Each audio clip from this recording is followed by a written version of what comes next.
AB Venkateswararao Andhra Pradesh రాష్ట్ర cadre DGP rank స్థాయి అధికారి. ఏబి వెంకటేశ్వరరావు గారు 2014 నుంచి 2019 వరకు ఆంధ్రప్రదేశ్ రాష్ట్ర ఇంటెలిజెన్స్ డీజీపీగా పనిచేశారు. చంద్రబాబు నాయుడు గారి ప్రభుత్వంలో ఆయన విధులు నిర్వహించడం జరిగింది. ఆనాటి చంద్రబాబు నాయుడు గారి ప్రభుత్వం మీద ఆనాటి ప్రతిపక్ష నాయకుడు జగన్మోహన్ రెడ్డి గారు రాజకీయ లబ్ధి కోసం కులాల మధ్యలో కుంపట్లు పెట్టే కుట్రలు కానీ, మతాల మధ్యలో విద్వేషాలు రెచ్చగొట్టే కుట్రలు కానీ, కులాల ప్రాతిపదికన ఉద్యమాలు చేసే కుట్రలు కానీ, అదేవిధంగా రైలు తగలబెట్టే కుట్ర కానీ, అదేవిధంగా వాళ్ళ సొంత బాబాయ్ వైఎస్ వివేకానంద రెడ్డి గారిని అతి కిరాతకంగా గొడ్డలిపోటుతో ఎవరు నరికి చంపేశారో కూడా 2 రోజుల్లో మిస్టరీని ఛేదించి ప్రజల మధ్యలో వాస్తవాలు చెప్పే ప్రయత్నం చేస్తుంటే ఆనాడు జగన్మోహన్ రెడ్డి గారు ఆగమేఘాల మీద కోర్టుకు వెళ్ళి దాని మీద స్టే తెచ్చుకొని ఏబి వెంకటేశ్వరరావు గారు ప్రెస్ మీట్ పెట్టకుండా కోర్టు స్టే ద్వారా అడ్డుకున్నారు. అంటే జగన్మోహన్ రెడ్డి గారు ప్రతిపక్ష నాయకుడుగా ఉన్నప్పుడే ఆయన చేస్తున్న కుట్రల్ని భగ్నం చేశారనే ఒక కోపంతో ఏబి వెంకటేశ్వరరావు గారి మీద పగ పెంచుకున్నారు.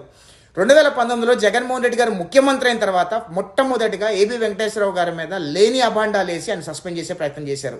అంటే జగన్మోహన్ రెడ్డి గారు ముఖ్యమంత్రిగా ఉన్నన్నాళ్ళు ఏబి వెంకటేశ్వరరావు గారు పోలీస్ యూనిఫామ్ వేసుకోకూడదని ఒక కక్ష సాధింపు చర్యల్లో భాగంగానే ఆయన మీద లేని అభాండాలన్నీ వేసి ఆయన సస్పెండ్ చేసే ప్రయత్నం చేశారు.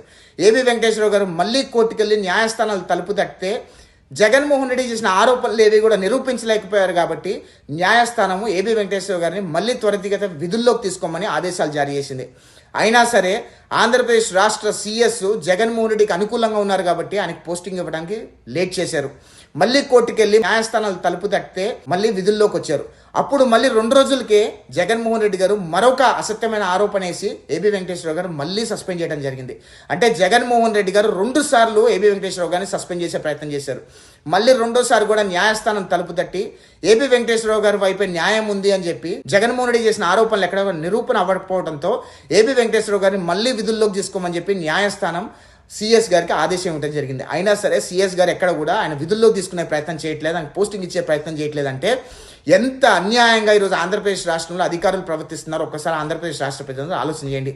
ఈరోజు మన ఆంధ్రప్రదేశ్ రాష్ట్రంలో దాదాపు 2 కోట్ల మంది పైగా ప్రజలు ఏబి వెంకటేశ్వరరావు గారి సేవల్ని కొనియాడుతూ ఆనాడు జగన్మోహన్ రెడ్డి చేసిన కుట్రలని ఏబి వెంకటేశ్వరరావు గారు భగ్నం చేశారనే కోపంలో భాగంగానే జగన్మోహన్ రెడ్డి గారు ఏబి వెంకటేశ్వరరావు గారి మీద ఈరోజు కక్ష సాధింపు చర్యలు చేస్తున్నారని చెప్పి యావత్తు ఆంధ్రప్రదేశ్ రాష్ట్రం గలం విప్పుతుంది. అంటే ఏబి వెంకటేశ్వరరావు గారికి న్యాయం జరుగుతుందా అని యావత్ ఆంధ్రప్రదేశ్ రాష్ట్ర ప్రజలు ప్రశ్నిస్తున్నారు.